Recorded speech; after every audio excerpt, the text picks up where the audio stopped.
The award-winning Tennessee Wildcast is on the air with the latest on hunting, fishing, boating, wildlife watching, and all things outdoors. Make welcome your host, drummer and outdoor expert novice, Jason Harmon. All right. Hello, everybody, and welcome to this edition of Tennessee Wildcast. We're glad you're tuning in. Thanks for watching. Thanks for listening. Got a fun show for you today. We are back in studio.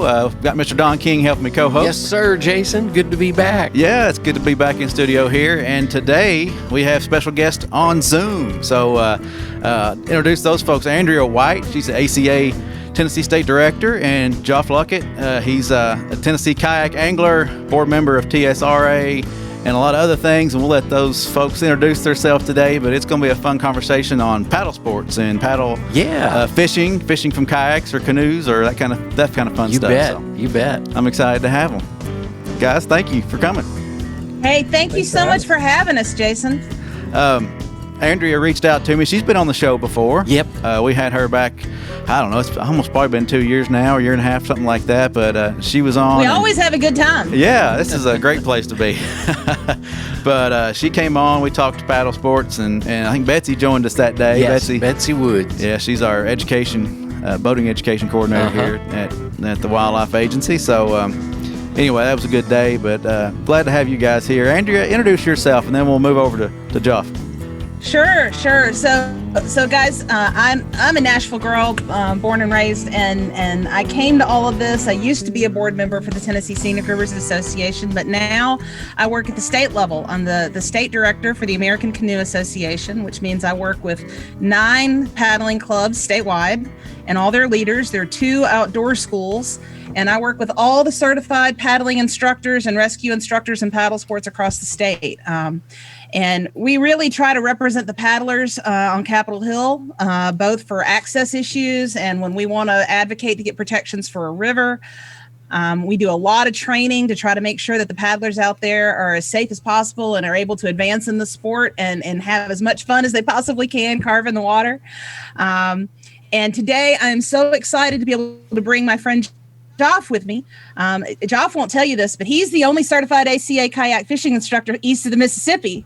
And so Wow. he not only is he the founder of Tennessee Kayak Anglers, which is 8,000 members strong. Wow. But he's just an incredible paddling instructor and kayak fishing instructor, and we're so lucky to have him here. Awesome. Well, Geoff, go ahead and introduce yourself. Give us a few more details. Andrea had a good introduction there. It's kind of hard to follow that up. I'm also from Tennessee. I spent the first 15 years of my life in East Tennessee. And then I spent about 15 years in Central Florida. And then I've been back to Middle Tennessee for the last 17. I started paddling and fishing in Central Florida. Okay. Paddling was just a way to get off the bank. So I didn't have a whole lot of paddling experience or instruction.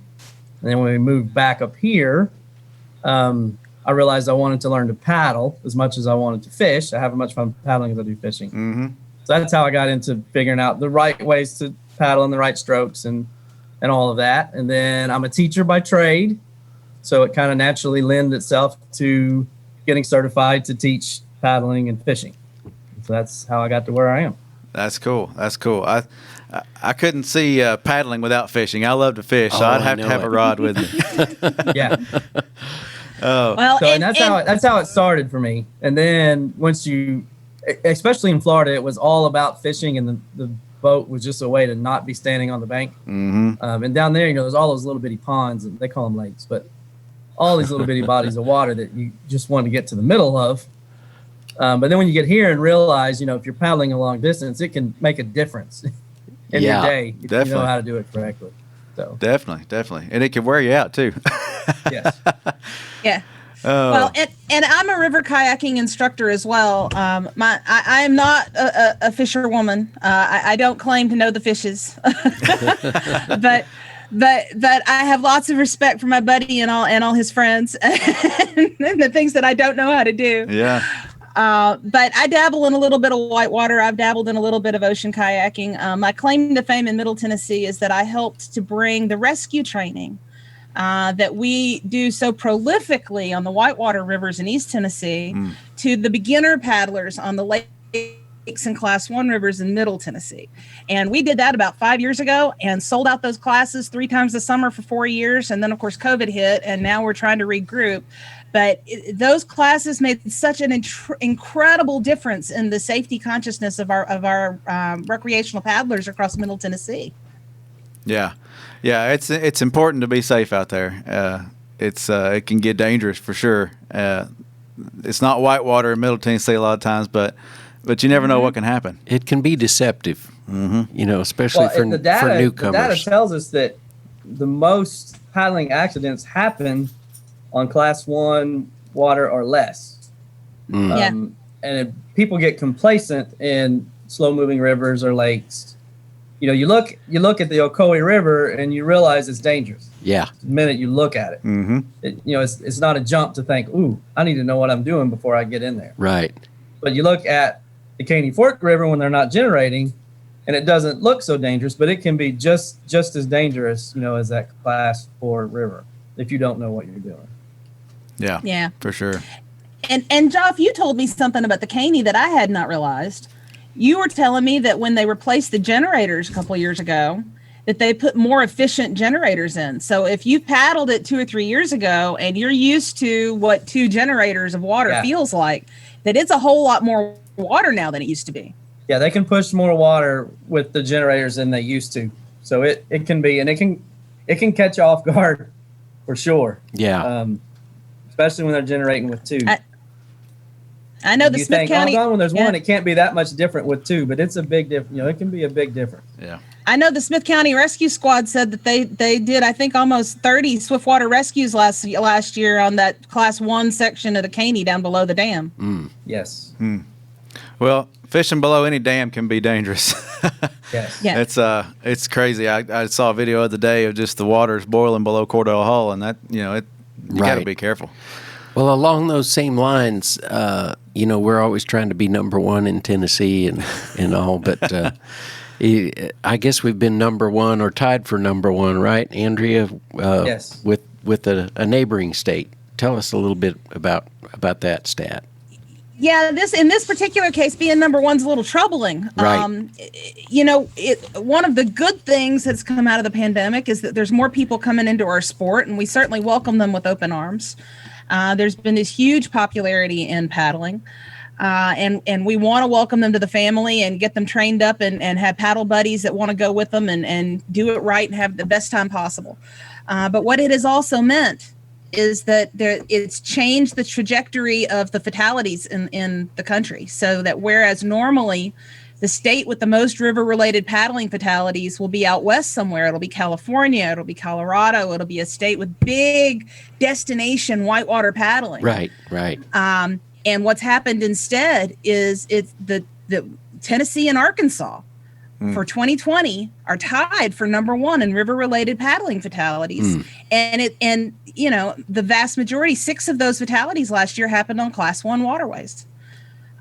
It's really disconcerting that the Duck River, that the Richland Creek in Pulaski, the Caney Fork, that the little pond in Monterey. These are the places where people died last year.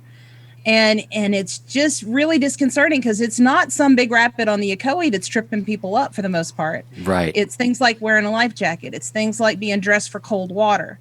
It's things like not going over a low head dam, knowing your waterway. There's some really simple things, and we want to do whatever we can to inform folks and give them, if we can give you a half day of training or 1 day of training and we can change your whole life and you'll have that much more fun in the process. Right. I mean, that seems like a win-win to me. Yeah, I totally agree. Yeah, there's some like simple tricks. If you've been fishing out of a kayak for years, there's some simple tricks that somebody can show or tell you about that will change your life. It's just stuff you haven't thought about. It's like getting in, getting out. I can't believe I haven't thought of this. And then it'll change your day fishing, and make it safer and make it more fun. Well, I'd like for you to hit on those few points if you don't care to give away some of those today. But I also want to go back to Adrian. Do you think that number was on the rise and tied with Arkansas because we had our outdoors open in 2020? I mean, during the COVID time, people are experiencing maybe some things they didn't get to do, or maybe they haven't ever done. And since the outdoors are open, we're going to get out there and get us a kayak from Walmart and jump in the water. Absolutely. I mean, it's one of the silver linings from COVID, right? Is that we all rediscovered the outdoors, and that's a good thing. We love that. But please, join the paddling club, join a group of safety conscious people, take a half day class. I'll point you to classes all over the state, and you'll make some friends and you'll learn some skills, and when people get in on a motorcycle and they carve around the curves and they have such a good time, I mean, there's ways to do that in a kayak too. And we can teach you those skills and you'll have more fun. Not only is it a matter of recognizing the hazards, it's a matter of recognizing the opportunities to have a good time. Yeah. Like you said it. I think it'd be awesome to know and be able to do it well and do it safe, Absolutely. And make some friends. Yeah, for sure. So, Joe, could you give us a few tips? Would you give those away, even though we're not signed up for the class right now? Can you give us a few tips on? So, a big thing in Middle Tennessee for sure is being on lakes, fishing on lakes in your kayak, and there is a constant kind of friction between boaters and kayakers about the use of water and being seen. And if you've only ever been in a kayak and you've never been in a big fast boat, sometimes you don't realize how hard it is to actually see someone in a kayak on the water. Sure. So when I get in a lake, I actually have the brightest orange shirt you could ever find. I found it at Goodwill and it hurt my eyes. And I bought it. Now, orange. I could wear it on the lake. You're talking right down Jason's alley. You're a Tennessee there. fan, right? He's good. Right. Okay. Oh, this is not Tennessee orange. Okay. This is like neon bright, like it hurts your eyes. But at least it's orange, right? See me out there, orange. Yeah, right. Yes. And then, so I always have that on in the lake. And I also use a flag. And a lot of the kayak flags are not very tall. They're like 3 feet tall. And last year I talked to 2 different boat captains that take out charters, and they mentioned that the flags, they're not tall enough. So this summer I've bought one of the bicycle flags. It's like 6 foot tall. Yeah. And it's orange as well. To a rod holder. And so it's up there 6 feet in the air, blowing in the wind. The last kayak I bought is lime green. So I'm in a lime green kayak, a bright orange shirt, I have an orange life vest, and a flag 6 feet in the air. So there's no reason that a boater should not be able to see me. Right. But a lot of kayaks, they're camouflage, or they're blue, or they're green. And most outdoors people are attracted to those, not the bright color ones that we like. And I've had them. I've had camo boats. Yeah. But you just don't realize how much that can change. If someone sees you sooner, then they're not going to zoom up on you or get so close, or run into an easy accident. Sure. And ladies, I'll speak for the ladies here. I know that we all like to wear slimming black. and particularly if you're out at the lake and we want to look nice, we want to look all slim and whatnot. Yeah. But when that black is underwater, it's hard to dig you out. Yes. And so if you're wearing brighter colors, it's easier for somebody to find you if you're in trouble and pull you out of the water. Good point. So one of the Bright biggest colors, tips. yeah. One of the biggest tips anybody that does anything with paddling will tell you is to always, when you're in a paddlecraft, have your PFD on. Yep. Yes. In Tennessee, the law is to have it with you on the kayak. However, fishing kayaks are so stable. If I fall out of the kayak, it's because something has happened.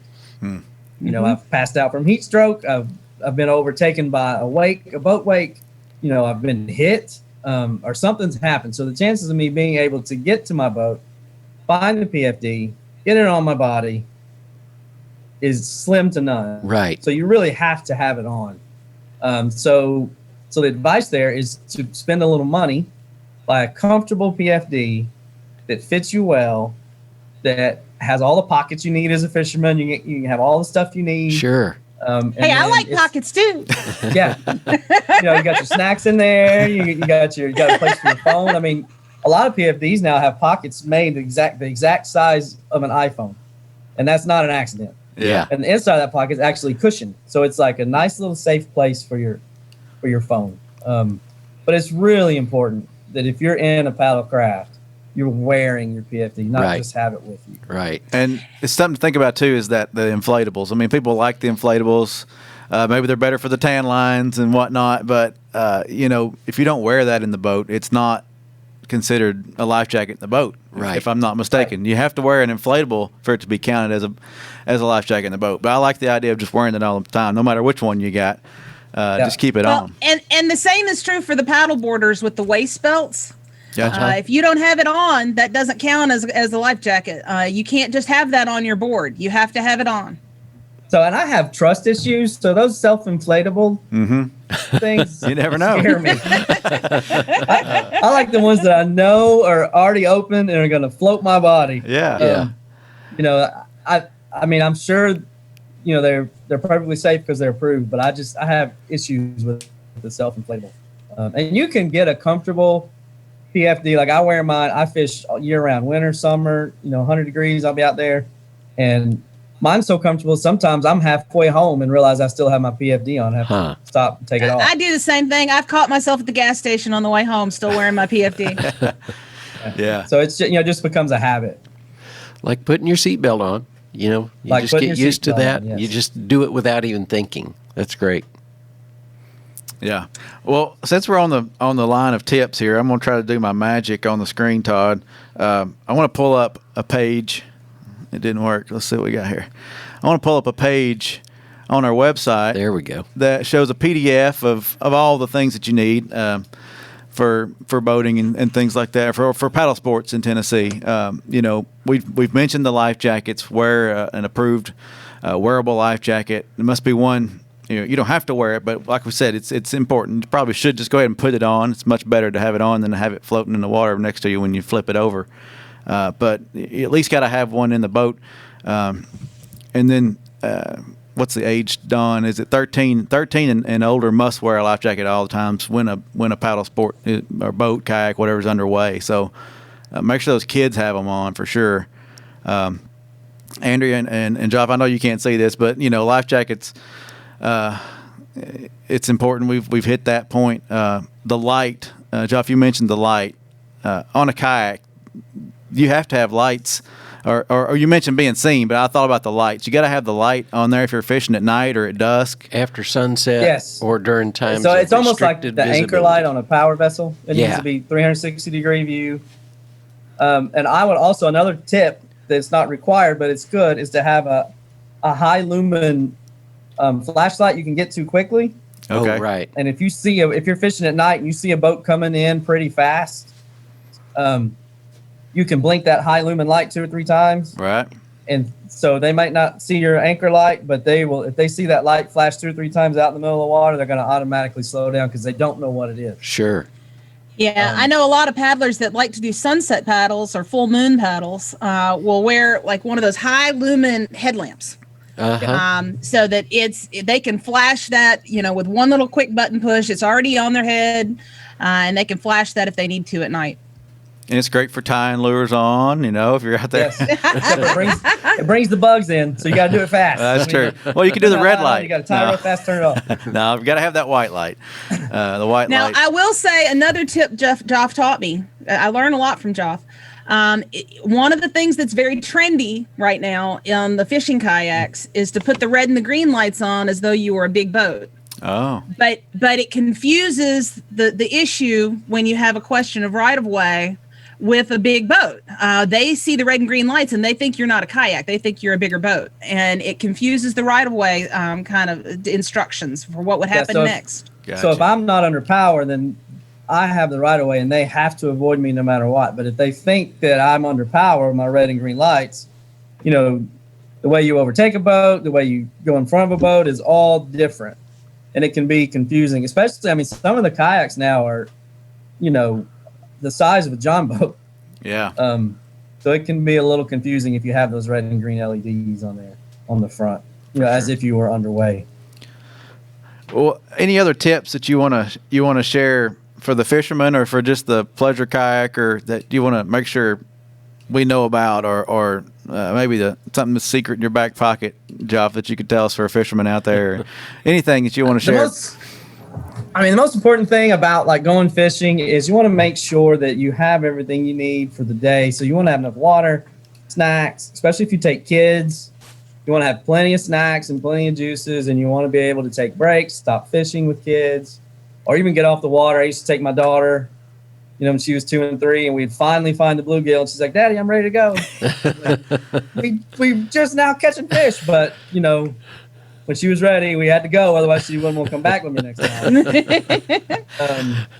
So just a lot of that stuff. It's kind of funny when if you've always fished off the bank, and then you get a kayak, you go out and you cast right back towards the bank where you stood your whole time fishing.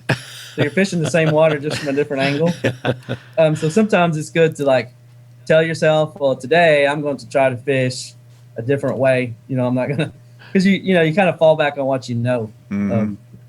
So you're fishing those same waters, just instead of from the bank, you're out in the water casting to the bank. Well, you can have some of that same success as a bass fisherman in a bass boat, in a kayak. You still fish those fish the same way. When they're spawning, you're doing the same things, throwing the same lures, fishing the same way, and it's amazing what you can do in a kayak. What I've found, like fishing from the kayak, is that you really slow down. So when you're in the bass boat and you fish a cove and you run through it real quick, and there's no fish here. You hit the motor and you run 3 coves up. Well, when you're in a kayak, you're not doing that. Like you got to load back up in the car and drive somewhere else. Yep. So you do slow down a lot, and you tend to hit water a lot more thoroughly. You're in a bass boat, you might hit a cove and hit 2 or 3 logs, and then you're like, oh, there's no fish, and I'm out. And we'll see that while we're kayak fishing, and then they leave, and then you catch 5 or 6 fish right where they left. You showed them, didn't you? Yeah. Yeah. So it does change the way you fish a little bit. Yeah, for sure. But it's enjoyable. The most favorite thing for me is to be out there when the sun comes up, because there's usually no boat traffic. It's really quiet, and then all of a sudden there's noise. You hear birds, and then you hear other animals, and then the bugs show up, but it's like the whole world comes alive. Yeah. It's like there's no sound. You don't have a motor, you don't have a boat. You just sit out there and watch it happen. It's like sitting in the deer woods, waiting for the sun to come up. Yep. So, Jason, I have a tip I can throw out there for you. All right, let's hear it. Yeah, one of the things I get asked about a lot is tethers. And it could be, that they want to tether to their paddle. It could be that they want to tether to a dog. It could be that they want to tether to tow a child, right? Okay. And there's some pretty clear rules for what's safe and what's not on that I want to kind of get out there to folks. If you're on a lake, your biggest hazard is going to be things like wind, right? So if you're on a lake, having a tether to your paddle, that works. That is a safety plus. Mm-hmm. But if you've got a dog or a child, and particularly if you're on moving water, if you're on a river, that becomes a really serious entanglement hazard that could end up drowning somebody. And I don't know about most folks. I tend to be more cautious with my dog than I am myself. So I want to make sure my dog is even safer than I'm going to be. So you really don't want to tether the dog to the boat or the dog to you or the dog to the paddle. And if you're going to be towing a child, you want to use a tow belt so you have a quick release. I got you. So if you were to go around a bend and there's a strainer there and there's some kind of something happens untoward, that you have a quick release, that nobody is going to get all caught up in that strainer. You're taking a chance of dumping your child or entangling yourself or entangling them. It could be dangerous. I could see that for sure. That makes sense. So you've got to be judicious about using the tether. Now, that said, I do believe in having everything in your boat connected to your boat, so if it flips, you don't lose it, right? But you got to kind of be strategic about that. You use little tiny bungee cords, you tie things down, you use your carabiners, but so that if your boat flips, you don't lose everything. Nobody wants to lose everything. Yeah. I know, Geoff, have you used those like floaty things on your fishing rods in case you tip over? Yes. So floats for the rods, tether down my box for my lures. I'm a minimalist when it comes to tackle. Some guys will take looks like a bass boat. You got 14 rods and 200 pounds of tackle. I usually have 2 or 3 rods and a little thing of tackle with me. But the same thing, my tackle bag has a carabiner and it clips to my chair. Just in case you do go over. Mm-hmm. You're not having to try to pick stuff up, or if it's just gone. Yeah. It sinks and you're out of luck. And for goodness sake, make sure your car keys and your wallet and your phone are in a dry box and tethered to your boat, so you can get home. A lot of the life vests now have a designated spot for your keys. There's a clip, you clip them in. It's not dry. It's inside a pocket. If you flip over, it gets wet. But sure, mine's gotten wet more than once, and the key fob and everything still works. So gotcha. But I've dropped my keys in the lake and had to call my wife. Oh man, that's not a good night. Well, nobody can steal your car because they're at the bottom of the lake, so you're okay. Right. Right. Well, we're going to run out of time, so I want to make sure we hit these classes and these dates. What you wanted to promote, yes. Andrea. So I'm going to pull up the Facebook page and let you kind of start talking, so folks can see the pages and see some of these events and things like that and how they can sign up. But go ahead and show folks how Absolutely. to tell folks about them. Are you pulling up the ACA Tennessee Facebook page? Yes, I am. You won't see it, but it'll be on the screen. Go ahead. Okay. So pinned at the top on the ACA Tennessee Facebook page is a post that has links to all the training happening across the state right now. And in the comments, I've got every class I can find with the certified instructors and even a few that are not certified instructors, but I trust them because I know them. And I put them all in one place. So no matter what you're looking for in paddle sports training, it's available. Geoff and I are going to be teaching classes with TSRA. So I've got a class on June 5th for Intro to Moving Water. Geoff has got an Intro to Kayak Fishing on June 12th. I've got a rescue class on June 27th. But there's classes in Chattanooga. There's classes in Knoxville. There's classes in Memphis. And they will all be listed there on the ACA Tennessee page because I want to make them as available to everybody as I can. Awesome. So they're not expensive. Yeah, they're at ACA Tennessee. That's the page. But yeah, I got it pulled up there so folks can see it, and that's good to know. It's not expensive. That's awesome. Yep. Any other? Go to paddletsra.org if you want to sign up for Geoff's and my classes. Awesome. Say that one more time. paddletsra.org. paddletsra.org. Awesome. Any other last minute things you want to add in here before we got to go? Thanks for having me. Yeah. Yeah, thanks for having us, guys. Yeah, you bet. Yeah, it's been great. It's been fun. We learned a few things. Yeah. But you can learn even more if you take one of these classes. So you send me the links. I've got some of them. We'll share them out there on our pages and try to get people out there and make them safer. So. Yeah, fill my classes up, you guys. I want to teach them all. You got it. Yeah. We'll do it. All right. Well, thank y'all for tuning in. Thanks for watching. Thanks for listening. Don, thanks for helping co-host. You bet. And thanks to Todd for pushing the buttons and making it all happen. Couldn't do it without him. So we'll see you next time on Tennessee Wildcast. Thanks for tuning in. Stay connected with TWRA by visiting our website at tnwildlife.org and follow us on Facebook, Twitter, and Instagram. Hey, it's all about Tennessee wildlife. It's what we do. Tennessee Wildcast will be on the air again next week. We'll see you then.